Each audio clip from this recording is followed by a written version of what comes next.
Welcome, everyone. So glad you're here today. We have a special guest speaker. I would like you to welcome Gabi Neurohr. Gabi is an international horse trainer. She's really known for helping people build a deeper relationship with their horses. Most of you know Gabi already, so this is going to just be an exciting question and answer time. Gabi focuses a lot on understanding horse behavior, reading subtle signs horses give, and celebrating and creating trust and connection. All right. Her approach blends natural horsemanship with classical dressage, always keeping the horse's mental, emotional, and physical well-being at the center. That is actually what has drawn me to Gabi big time. I want to talk a little bit before we get going about why I reached out to Gabi. And it's something that I've been noticing kind of across the world. So I've been following Gabi for quite a while and have one of her programs, which I've been working through. And I noticed that Gabi and I have been saying the same things, but she's talking about training and I'm talking about massage. And it started clicking when I started hearing this with other trainers too. So I was like, I'm just going to reach out to her. And, I think it was 3 days in a row, like we literally said the same thing. So And I was like, interesting. okay, I'm going to reach out. I'm going to reach out. So she got back to me really quick and was willing to come over here and talk with all of us. So I'm super excited about that. And what I wanted to talk about first is this new, I think we're in a new movement. And I was just talking to Gabi about it. And this new movement is really about having a super deep, strong, and connection with a horse that includes understanding and a two-way relationship. Okay, so I've noticed that, with the natural horsemanship movement, that was such a great movement to get people in the right direction. But I think we're going beyond that now. And Gabi, we need to come up with a name. We need to come up with a name and patent it and get it in there for the new movement that's going on. So we can call it something. Natural horsemanship's got a nice ring to it. So we gotta do our due diligence on that. But it's this new movement where there's a relationship. It's give and take both ways instead of just like, oh, I have figured you out. Yeah, Now I can get you to do what I want. It's a two-way relationship. yeah, And that's what I'm super excited to hear from Gabi about because she is really doing this and has been doing it for a long time. Okay, I'm a little slow to the train. So I'm just excited to have her. So thank you so much for coming on here, Gabi. I appreciate it. Well, I'm super happy to be here and thank you for inviting me, Erin. Yeah, so I'm really happy to share with you all today about, my take on relationship with horses and connection and reading horses, understanding horses. So, I'm actually offering online courses since 2019 when I published my book, and since 2020, my most popular program is actually called the Relationship Fast Track course. And probably, well, I'm sure I have at least one ODH member here who did that course. Oh yeah. And it really is a course focused on just relationship between horse and human. Because for me, this is the foundation of everything. And this, for me, is the real reason why we have a horse. At Mhm. least in the leisure space, I think. Um, I think you can all agree with me. We have a horse because we have that childhood dream of having a connection with the horse, of having the horse as a friend, and that we do things together and that we don't just use the horse. But then, how to build a connection with a horse, how to build that relationship, how to build it correctly. So, and this is what I really focus on. And then I continued my program, and now I'm really helping young horse owners to, educate the horse in a way so they can have that connection and that relationship, but also with a solid set of skills because the two they go together. So my program, I'm showing people how to educate the youngster using relationship-based methods. Yeah, So that's fantastic. And I know that a lot of your a lot of your training and interaction has to do with really subtle cues that you're yeah. picking up on. So, what are Mhm. some of the smallest signals that horses give you that tell you how they're feeling? So it starts when I first approach the horse, and I always look the horse in the face because this is where it happens. And already when I approach the horse from far, I can see the eye rolling away or towards me, for example, way before the nose turns. And that already tells me the size of the horse's bubble, how the horse feels towards me, if the horse rather feels like, oh, I want to avoid you, or if the horse is like, oh, but there you are. Or if it's like, oh, well, no, better leave. So that is my very first clue. And depending on that, I choose how I approach the horse.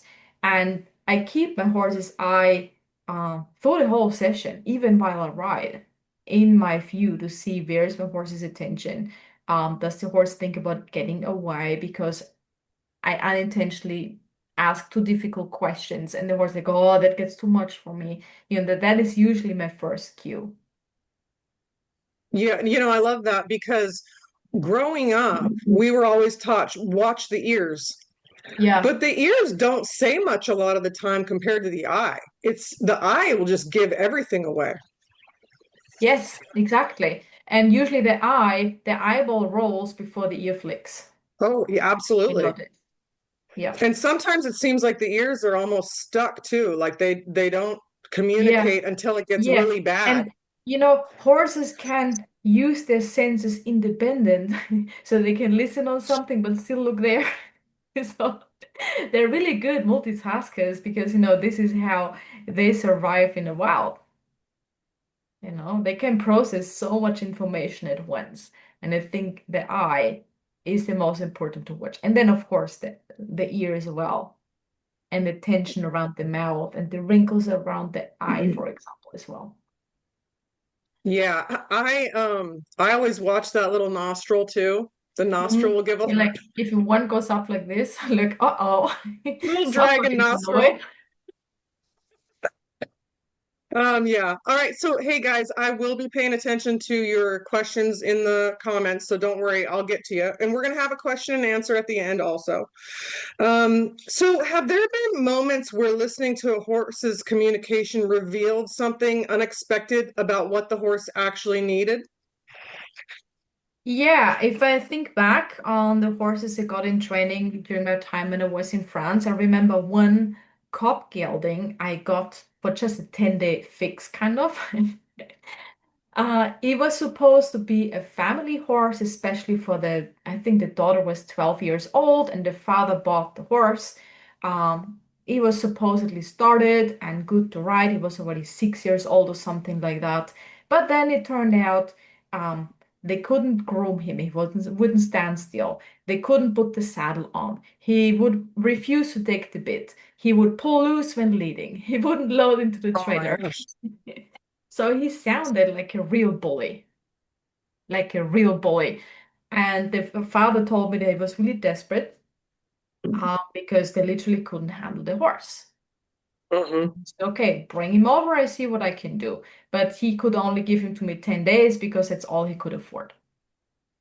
So like, all right, let's see what I can do in 10 days. Some magic, Gabby. Yes. And when I hear stories like that from the owner, it is really easy to have a prejudice prejudice about the horse. And the way he described it, it sounded like he was a real bully.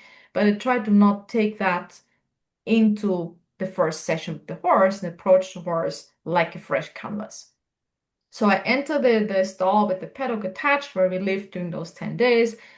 And I just approach him like I approach every new horse, feeling for the bubble and, looking at that first reaction when he sees and notices me.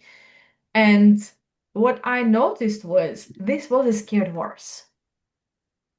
This was not a bully. He did not meet me with confidence. He was really skeptical. Then I always make do the horseman handshake and reach out to the horse when I feel I'm on the edge of the bubble. And I just wait for the horse to do the first touch and check me out. And he was like, uh-oh, uh-oh. Oh He was my gosh. really worried and was like, oh, wow, okay, how interesting. So, and then the next surprise was when I wanted to groom him. He was scared of me touching with the brush. And it turned out this horse was never explained how to live in humans' world, not even the simplest basics. And people always just punish him for not behaving, but of course made the problem worse. And that's why he pulled away. It was not disrespect. He was just scared and people punished him, always said no, yanked on the halter, made him stand still because he has to respect that and all that kind of stuff. And luckily, he was a really kind of easy horse. Once he noticed I'm listening and I'm explaining things in a really soft way, he responded super well. And within 10 days, he was taking the bit by himself. He was standing without being tied for grooming and saddling, no more problem. He would lead and really sync up with me in a loose lead rope, no more pulling away. And he would Hmm. even self-load into the trailer. So, um, That's a it was cherry on top right there. You just point yeah, him at the trailer like, look yeah. at that. Yeah, when the father then came to have a few lessons, he was like, whoa, blown away. Yeah, he Yeah, was I really bet. happy. And me And too, to because do 10 it in days is a 10 short time. days. Yes, Yeah, I 10 was days really is happy. that's not something that's reasonable in my opinion, No, it's not at but all. it shows Not at how all. much they are wanting a Yeah, connection and how good they really are. That in yeah, 10 days all that happened. horses are so easy to train and they're so compliant by nature. And it is so sad, you know what horses have to put up with so often. And horses, it is so easy to bully them into something because usually they, at one point, they just shut up. And then you meet sometimes those horses who don't shut up and then develop behavioral issues, so to Oh speak. yeah. And sadly, often the path people choose is to use more restriction, more force, to tie the horse to a patience post, or to use side reins, or you know the story. And that horse, he was such a perfect example of that the solution is not to be stronger, but the solution is to listen to the horse and to slow down. And that horse was so happy about it. Lovely. Yeah, That's awesome. yeah. So this fits a little bit into it, but what do you do differently when a horse feels worried or guarded instead of having like a conflict? What do you do differently? How do you mean? So a horse worried and guarded, or Yeah. Yeah, worried or guarded. What do you do differently with both those two? Like or shut down sort of deal. well, for me this is all the same. Shut down, Oh, good. worried, guarded. For me, this is all lack of confidence. I have to slow down and I have to wait for the horse. Because the horse That's it. needs to not, the horse needs to learn to trust me, the horse needs to know I hear. That is the very first thing that needs to happen. If I have a horse who, when I approach him and I call a name, he looks up and like, hey, how are you? Nice to meet you. No, okay, that horse is confident to talk with people. I can ask way more direct questions. I usually make a lot faster progress. It's usually a lot less complicated. But if I have a horse that is really guarded and skeptical towards people or even shut down, I first need to re-establish the trust towards a person. And that takes a long time. Once I have lost the trust, it can take a long time. Yeah. And that is where Trust is people hard. usually don't have the patience for because they want to get results. I was excited to ask you this one. What's a Yeah. common training belief that you had to unlearn once you started truly listening to horses? What was the question again? What I had to unlearn. Yeah, when you So started listening. yeah. So I had a traditional classical education back in Austria, English writing. We're very traditional here. very systematic. And then I really dove head in into natural horsemanship. And there, it is, you have to become your horse's leader and you learn about the herd hierarchy and you have to be the alpha and the horse has to be the follower and it's all that story. And oftentimes when the horse doesn't do what you ask it is, well, the horse doesn't respect you as the alpha.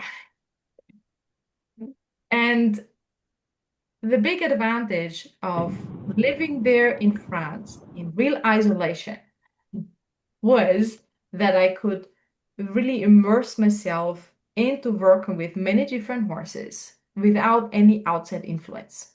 I did not have an instructor who gave me regular lessons. Yes, I still had my mentor, and we saw each other twice a year usually. But in between, I was all just feeling for the horses. And the shift started to happen 2016 to 2017, kind of. I was like, somehow with all the horses I work with, all the different breeds and ages and personalities, in each horse, I only feel a true desire to connect and to do right. I just don't feel that the horse is trying to dominate me, the horse is testing me. I did and was like, okay, it can't be true. And I started to change my approach. That's So, awesome. yeah. And then when I wrote my book and really thought about um, because the leadership topic is such a big topic and it's so important. And I started to research it, and the husband of my vet there, he works in INRA, that is the big national research center in France, where they research horse nutrition, horse fertility, but also learning behavior and social behavior. And he told me where to look for studies, and there are a few French scientists who studied herd behavior, and that's where I found the first studies that not even in a wild horse herd, the hierarchy is linear. Oh, okay. I've heard that. Not even there. Yeah. The big thing is there is one lead mare and she makes all decisions when to go where, when to go drink, when to find the best grazing thing. And if they don't listen to the mare, the stallion takes care that everybody follows. That is the theory. And already in 2016, they made these studies. Long time ago, 10 years ago, they already found out not even in nature, the hierarchy theory is correct. Even foals, even yearlings can decide now we go and the rest of the herd is going to follow, you know? Wow. So why do we try to use a structure, an idea, a concept that's not even true in nature in the horse-human relationship? It does not make sense. Yeah. Now, you held up your book there. I want to talk about your book. And I love the title of that. Understanding is the key. So, Yeah, what because gave this. you it's so good. It's so good. What gave you inspiration for that book? I feel like there's something behind you that might have been having to do with that. Yeah. So the inspiration on my two horses back there, this is Matsira. She sent me on the trajectory of, diving deep into horsemanship because she really challenged me, or well, not challenged, but she was challenging for me. And that is her daughter, Mayana. And Mayana was born when Matsira was 7. And I already had noticed then, okay, I'm royally screwing up Matsira. I didn't know Yeah. enough. It really went down the wrong path. And when Mariana was born, I swore to myself, I'm not going to make the same mistakes that I made with Matsira.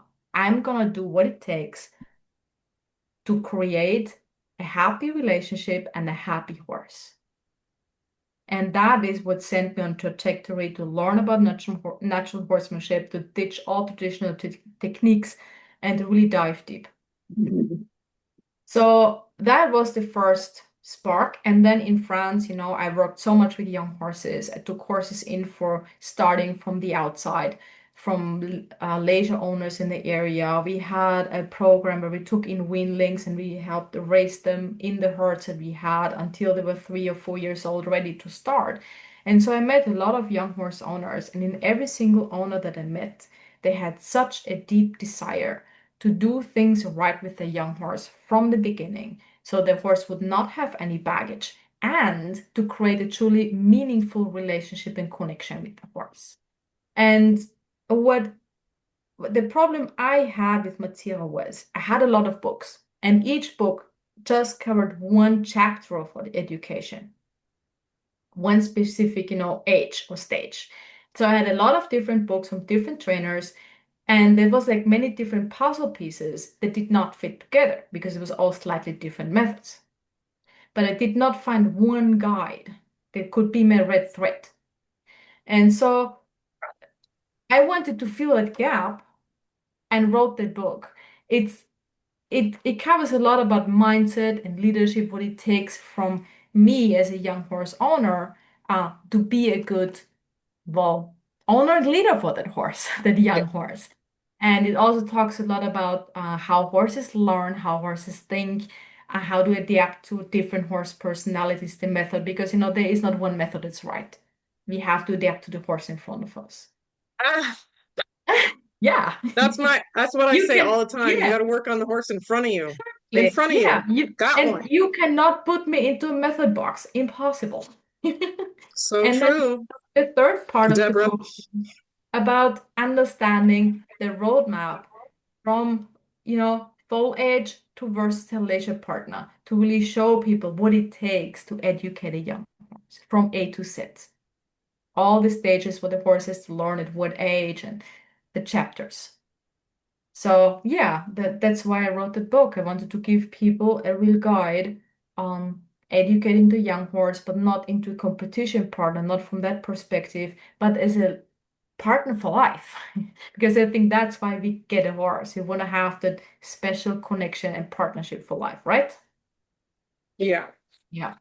And that book was so impactful that it actually landed you as the best international horse trainer. So that's pretty special. That's a pretty Yeah. In amazing reward. 2019, yeah, it was pretty cool. Yeah. Yeah, I couldn't even imagine. And I believe you were awarded the Kentucky Equine Literature Contest also. Yeah. Yeah. So, but what you said really made sense because, and it's similar with massage stuff. It's like you can learn one thing here, one thing here, one thing here, but it's like you don't know how to get them all together. And so, putting that string in between all of them and connecting them and showing them Yeah. how they can all work together is so impactful for a relationship. Yeah. Yeah. So I really focus in my book about teaching people the principles how horses learn. Because, horses had the same brain structure 500 years ago as they have today. This Yeah. means principles of good and fair horse training always work. And the better we get in understanding the principles, the better choices in method we can make. And I'm not Okay. somebody to teach a method. I really want to empower people to find their own path by understanding the principles first. Yeah, so I'm trying to write down that quote because I love it. It says, principles of good and fair horsemanship always work. Yeah, they always work. And if you look at many different methods, if you look at the ones that are really good, you will find back the same principles. And I have learned from so many different teachers, natural horsemanship trainers. And then in France, I had a really good French classical dressage teacher. I met a really good jumping teacher, classical jumping, very different. And then I worked with an instructor of bent Branderope, for example. I I also worked with somebody who learned with Philip Kahl, for example. That kind of goes into the next question. I have a little Arabian who I'm Mhm. working on his hind legs. He has major trauma back there, and he kicks and then he doesn't kick and then he kicks and then he doesn't. It's only when you're picking up his hind feet. Yeah, So what I've found is that he's just going through the motions depending on how he feels that day. So if he feels like being good or picking the feet up without kicking, then he will. But if he doesn't, he's gonna kick.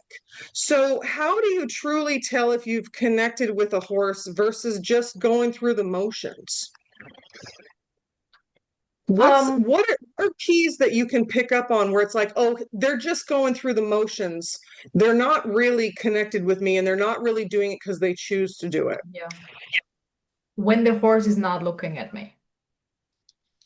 Oh, Simple as that. You know, horse is constantly looking somewhere else and looking for the friends. It's not with me. But this is not disrespect. yeah. Okay. So I'm gonna follow up a little bit on that. He looks at you, but he looks like I'm gonna kick you. Yeah, well, that's different. Not like this. Uh-huh. Yeah. Oh No, yeah. that No, it's a this is specific look. not a soft look. I No. want a horse, you know, you for sure know that when you look a horse in the eye and you can see the horse in there. You see the person in there. And when the horse goes like, "Oh, I'm gonna kick you if you go one step further," it's a hard eye. You're gonna see wrinkles around the eye. It's totally Mm-hmm. different. It doesn't look at you. It looks at what is she doing in my bubble. Okay. You want to have a soft look. You want a soft mouth, soft eyes, soft, relaxed ears, not ear. Mm-hmm. I Yeah. love that saying. You can see the horse in there. Yeah. I And love I that. want to see the horse in there. And I have four horses. And one mare, Salima, she's so sensitive emotionally. I only bought her when she was 9 and she was a brood mare before, so she had limited handling and she was really skeptical with people. I think she'd never learned to be in relationship and never learned to talk to people. And that is kind of what I want to achieve first, that horses know they can talk to me. They can look at me, they can ask questions, I listen, and it's a conversation. That is the first thing I want to teach a horse. And with that mare, it took really long time. And I still remember the first time she really looked at me with those, the person looking out of the eyes straight at me. It was 2 months into after I got her. And that was for me, that was a magical moment. Once I get that, the horse really looking at me with confidence and not, "Oh, what are you doing?" Then I know, okay, Yeah. now the balance is broken.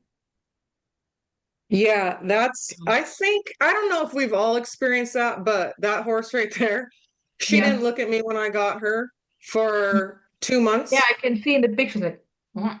Yeah, and it's funny because I'm a massage. I laugh at that picture because I'm a massage therapist, and so Yeah. I'm always like, I want a soft eye, I want a soft face, I want a soft this, I want a soft that, and I'm like, no, that's my horse. She that is her work mode. It's who she is in her Yeah, soul. some She's mares are just very like serious. she's very serious, and so like I do things like try to sing around her and try to be light just to lighten her up a little bit. Yeah. But I love that photo because it caught who she really is, that on the inside. And I Yeah. have to accept the horse in front of me, instead Yeah. of saying, well, I'd like Yeah. this or I'd like that. Yeah, and sometimes horses, their horses are very extrovert and talkative, and horses who are not. Yep, And that's we right. have to, adapt to this and accept it and not try to change the horse. That's right. And I have, and so we just laugh together. Well, Yeah, I laugh and she stares at me. yeah, yeah. All right. I was really interested in this question, this answer from you too. If you could erase one training myth from the horse industry tomorrow, what would it be? That would be he's testing you and the whole thing of dominance theory. Because I think this causes so much pain for horses, so much fear for horses, and also it causes so many accidents for people. Oh, Because they have to push through when actually the horse is really scared. And then the 180-degree turn and bolt back home happens, the rear happens, and the really dramatic escalations happen because people think the horse is testing me. I have to be boss. I have to show him that I can, that he has to listen. And people push through and they produce accidents. So if I could erase one thing and I really fighting for this since 2018, since I am online, is this one Yeah, thing. Yeah. And I'm really that's happy to fantastic. see that it becomes more now, that more people Yeah. talk about that. Yeah, and I remember growing up the saying was you can't let them beat you. Yeah, it's still so in people's heads. It And is. if people have learned that for 30 years, it's really difficult to unlearn habits. It's so Yeah, deeply ingrained in our brains. The saying he's yeah, and testing you. I've started Oh, like evaluating where I've gotten information from. yeah. Like where did I get that information from? And then I think about it and I'm Mhm. like, I don't even think that's a good source of information, that person that I learned that from. So why am I still carrying these thoughts around that don't Well, belong? You yeah, know, it's our brain has a hard time to let go of early conditioning. that's so true. Yeah. So along those same lines, what's something you wish more trainers would talk about openly but don't? Like what's something that we kind of hush hush, we identify people that feel the same and then we'll talk about it, but what's something that we just need to start talking about in general? Um, well, one thing that was very difficult for me was client expectations to get stuff done in a short period of time. More straightforward honesty from trainers to from the get-go say I'm not accepting horses below a shorter time frame of 3 months, for example, and to not make promises like the 30-day horse or the 60-day start because it's not gonna be a solid horse. No. Bringing I've been on, seeing that a lot lately. yeah, and I think this is a big problem because owners expect a result based on the wrong belief. And then are disappointed when they get the horse back and it's not solid, not as solid as it needed to be. And if a horse functions with me, it doesn't mean it functions with the owner at all. Because first, 100%.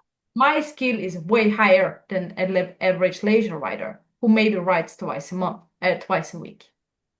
So, of course, I can compensate for the horse's lack of confidence, that he is not really solid in the cues. I can give the horse the confidence he needs. Um, so, as a trainer, I need to be clear and upfront with the client of what I can do, and I need to ride the horse at the level of the client, not at my level. That is really important. That is really important. It doesn't help the client who doesn't have my riding skills if I ride the horse like super still and beautiful and pretty and nice and fine-tuned. Mhm. Rider doesn't have a super still leg, if the rider sometimes loses balance a bit, if the rider is sometimes off in the timing of using the reins, it doesn't help the horse, it doesn't help the rider if I ride the horse at my level. And I think there a lot of trainers also have to adjust their point of view a little bit. And that is what I always tell owners. If you look for a trainer, watch him ride clients' horses and think about, could you reproduce that? Mm, Yeah. yeah. So one of this kind of fits in. Heather had asked, how was that horse when he went back to the owner? Because you said he had come for a couple lessons, but Yeah. how did that end up going? So I did not stay in touch and they did not give me news, but I had 3 lessons with the father. And that father, he was so open. And he was, Perfect. even though he was only into horses because his daughter loved horses, he was actually learning really well. And he was able to saddle and bridle the horse the way I showed him without tying the horse up in partnership. He was Wow. able to lead the horse in walk, stop, back up, and trot. I showed him a few confidence building exercise, and I even showed him how to tail load the horse and could do all of that before I let him go home. And that horse, he was not a complicated horse. it is rare that I can make that progress in just 10 days. Okay, that Yeah. is very rare. I'm not a magician. This was an easy horse. How lovely. How I lovely. think, well, I really hope that they went on a nice path together. I think they had very, very high chances. Yeah, just that change in mindset should have set them Yeah, kind of in a whole different direction. yes. Yeah. And some horses, I also had horses like, whoa, that is a complicated horse. And then I will then tell the owner, well, listen, it's impossible that I get any result in 10 days. You either give me the horse for at least 2 months or longer. Um, so yeah. Yeah, that's fantastic. So what are some kind of practical little tips and tricks you could give to everyone listening today that they could kind of go and apply um, as they walk out to their horse today? We already talked about like your approach, so I think that's a Mhm. really special one. So you can either like build out on that a little bit, or another thing that you can kind of apply as you're going forward. Like, what is something someone could walk out to the barn, try today, just to kind of do like a little experiment with their horse? Yeah. I already see a comment in the chat from Wanda, and she's saying, thinking beyond food, undemanding time and scratches. What else do you suggest for ways to connect with your horse? I love that because undemanding time for me is so important. Because we easily go into a mode of do, do, do. We have to train, we have to educate, we have to do stuff with the horse. And then we forget about the being element. Especially if you want to have a relationship.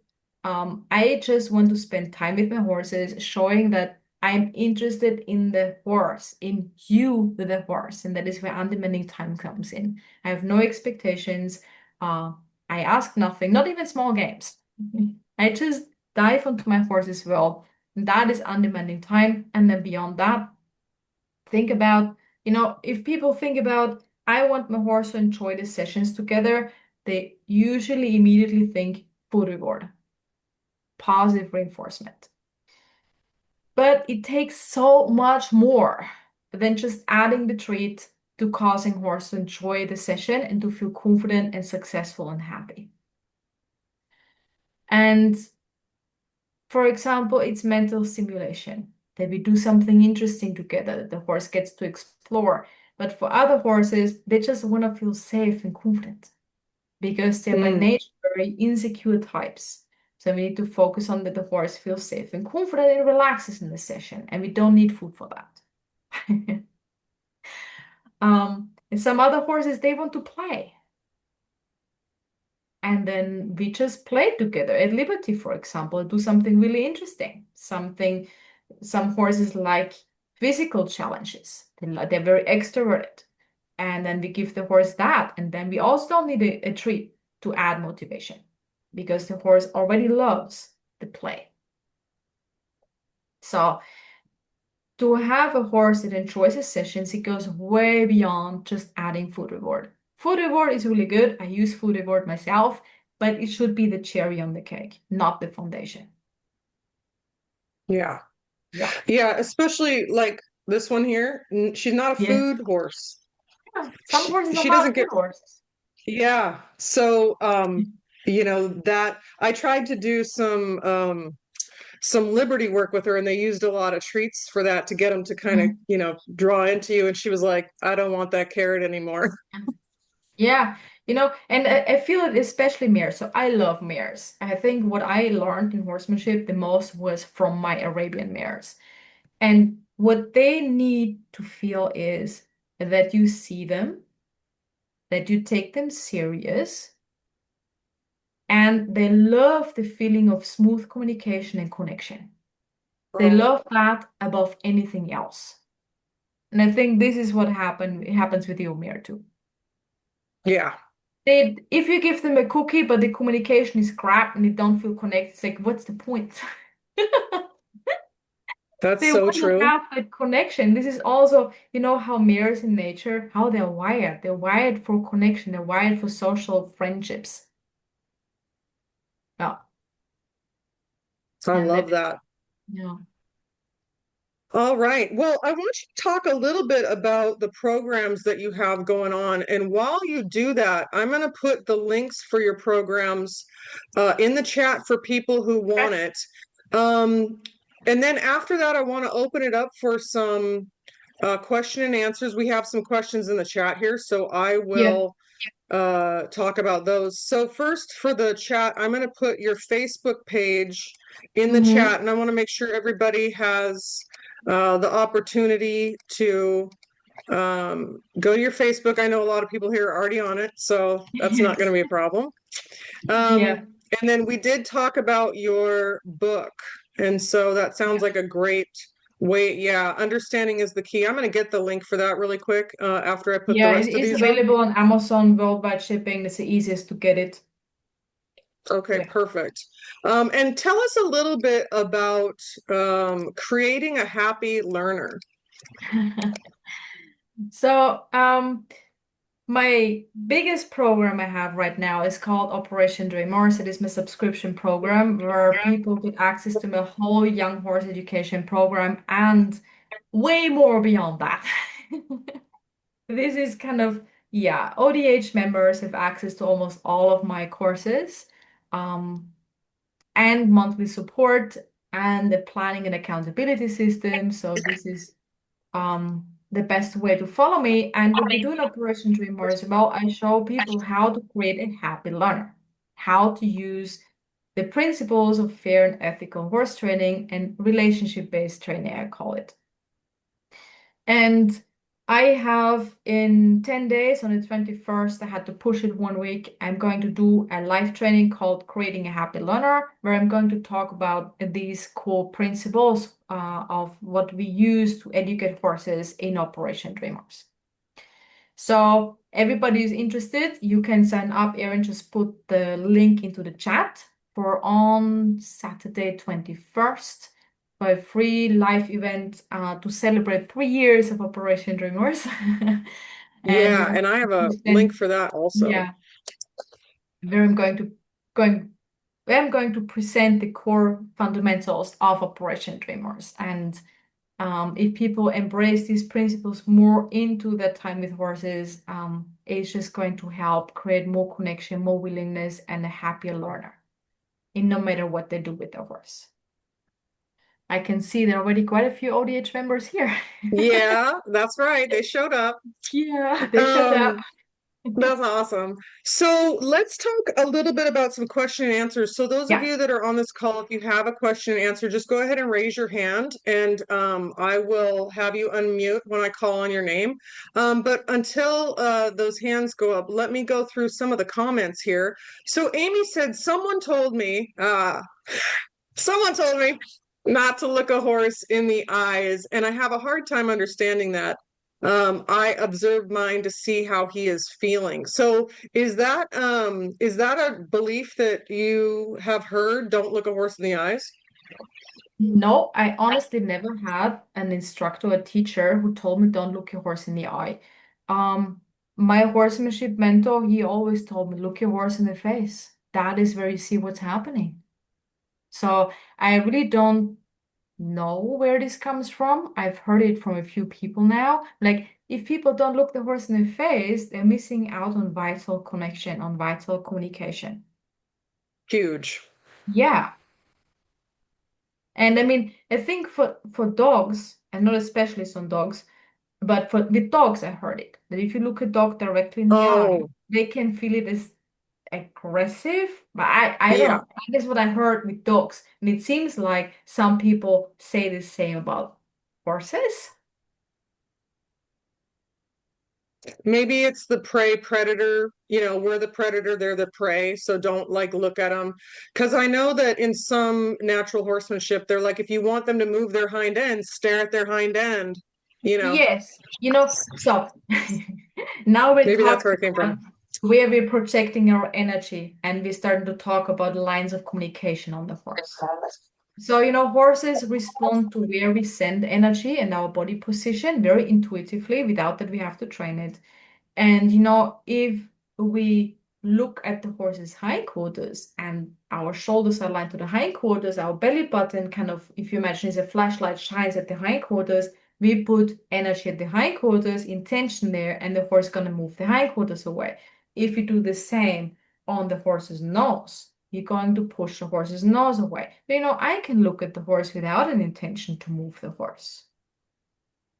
And if I have a very skeptical horse, I'm going to turn my belly button away and I'm going to be more in a submissive body language. I'm not going to directly look at the horse. They Mhm. might be overwhelming to the horse. So then I'm going to tone it down a bit, but I'm still going to observe my horse's face. So I know what he or she is thinking and feeling. Yeah, I cheat Yeah. a lot. So when I have my camera set up, my horse, she likes to hold it all in. So I walk away and I turn my back, but I watch her in the camera so I Yeah, can I see saw what that she's video. doing. It's so cool. Yeah, that's such a good example because some horses, they feel overwhelmed by us being in the bubble and they just go like, "Hmm." And then it helps to turn away or even step away to give the horse some room to kind of digest and Yeah, so yeah, if you have a very sensitive horse, it really helps to step outside the horse bubble and to turn away. Yeah. yeah. And then, the opposite is true too. Some horses will look at you like, where are you going? Get back here. You're not Yeah. done yet. You're like, what? Don't leave me Why alone. are you leaving? Why are you disconnecting? Yeah, They that's will walk awesome. after you then though, Oh yeah. usually. Yeah, Yep, they they'll come follow. and get you. Yeah. Let's Hey, see. that's so Sylvie fun. asks, what do you think of love, language, leadership in equal dose? Well, I love that sentence. Well, I'm very familiar with the Pirelli program. That was my foundation, how I learned about natural horsemanship, and I love a lot about it, just not the aspect of the horse is testing you. And he's being naughty and doing it on purpose and all that stuff. Um, Love language and leadership, we have to get the relationship, we have to establish communication, and we have to be a leader for the horse. But leadership does not mean to just boss your horse around. It's so much more than that. And with my ODH members, I just had a month ago a 2-day workshop about leadership. I really dove deep into that. And in my book, there is in chapter 3, also, I'm talking about leadership and what it really means because it is not, to be the horse's alpha and just make him move his feet. Yeah. Yeah, that's it's definitely kind of how I grew up. I remember that Yeah. was quite a while Yeah. I ago. think most of us, But right?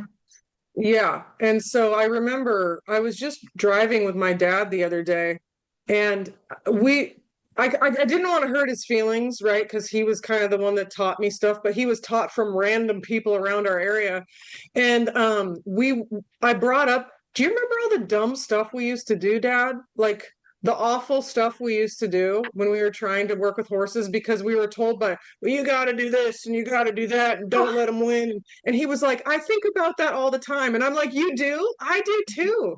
Like you really, we only had access to what we had access to. But Yeah. now, I Now have we access to know. you. Now we know better and we should do better. Yes. And there's so much you can tap into that can truly help your horse. So, just doing this phone call is fantastic. We might never meet in person, but look Yeah. at everything that we're Yeah, able to except do you now. come over to Europe or I decide to go over to the Hey, US. I'm on my way. I'm coming. I'm coming. That'd be amazing. All right. Anyone have questions for Gabby? She's got a lot going on. I Knows the snagged her. chats. Yeah. And I love to Um, chat. yeah, that's true, Deborah. Yeah. We only know what we know. Yeah. Maya Angelou had a nice quote that was like that. You only know what you know until you know better, then you have to do better, or something like that. Yeah, Kat is saying, I was told to never let the horse know he's bigger than you. Yeah. Yeah. Uh, well, yeah, in a way, once a horse figures out how strong they are and that they can pull away, it's not so good. No. So in a way, this is true, but you should in the first place set everything up so the horse never has the feeling that he needs to pull away. Um, Yeah. yeah. That also reminds me of when, if you've ever watched like rescue shows where horses are rescued and they're Mm-hmm. literally starving to death in a fence that they could have kicked down like that. If only Yeah. they knew how big they were. They could have just Yeah. kicked that one board out and eaten the grass Yes. and not been And starving. it is, one thing people anthropomorphize a lot is the horse's cognitive abilities.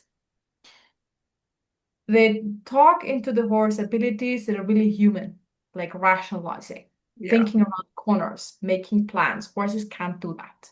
Horses can maybe think around one corner, but not. They can't do that. And this is why horses are so easy to keep inside a fence. This is why horses are so easy to train. And this is why it is so not true the horse is doing this on purpose to annoy you or to test me. It Horses can simply not think in that way. Yeah. Yeah. Yeah. The shift is coming, we hope. Everything goes in Yeah, kind of it's waves. more and more. And I want to recommend to everybody one book that's just so amazing from Steve Peters. I'm sure you heard already. He's a neuroscientist for horses and the horse brain science book. And he explains how the horse's brain is structured, how it is wired, and he gives a scientific explanation to all of that. I'm And wondering I if that's think the person I was people, thinking of. yeah, and I think people need scientific explanations to finally believe it. Yeah, isn't Yeah. that funny? It is really funny. People need scientific proof. Look, this is how the brain is wired, and this is why this is not true that the horse is testing you. Yeah. Yeah. Jet is asking, what would you do if a horse says no to your ask? Can you send her my email I sent today? Yeah. So I actually just published now on my Facebook page an article about what to do when your horse says no. And we should absolutely honor the horse's no, but it does not mean that you completely, totally back off and drop the topic. Because usually when the horse says no, it is, I'm scared, I don't understand, I'm not ready yet, please give me a minute. Hmm. Or I'm in pain, I'm uncomfortable, you know. But it's not a no, I don't like that, like we say, no, I don't want to go to that restaurant. So when a horse Yeah. says no, it's usually based on the horse is worried or confused, or some horses also very strong own opinions, and usually that involves going to eat grass. Hmm. So it's about that we learn how to turn a no into a confident yes without using just force. But to really think about, okay, how can I help the horse to feel confident about my question? How can I help the horse to feel motivated what I'm wanting to do? And that is where, for me, real horsemanship kicks in. Because then we need to work with the horse's mind and not just force the horse's body.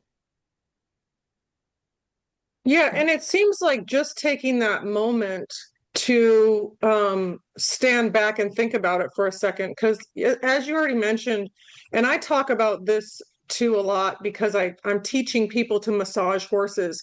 And it's like I understand that you have a task that you're trying to complete, right? And so when Yeah, we and have we get tasks, focused. yeah, it's like Yeah, but I still need you to listen to what the horse is saying. So I'm going to need you to back off and then we'll get back to the task in a second.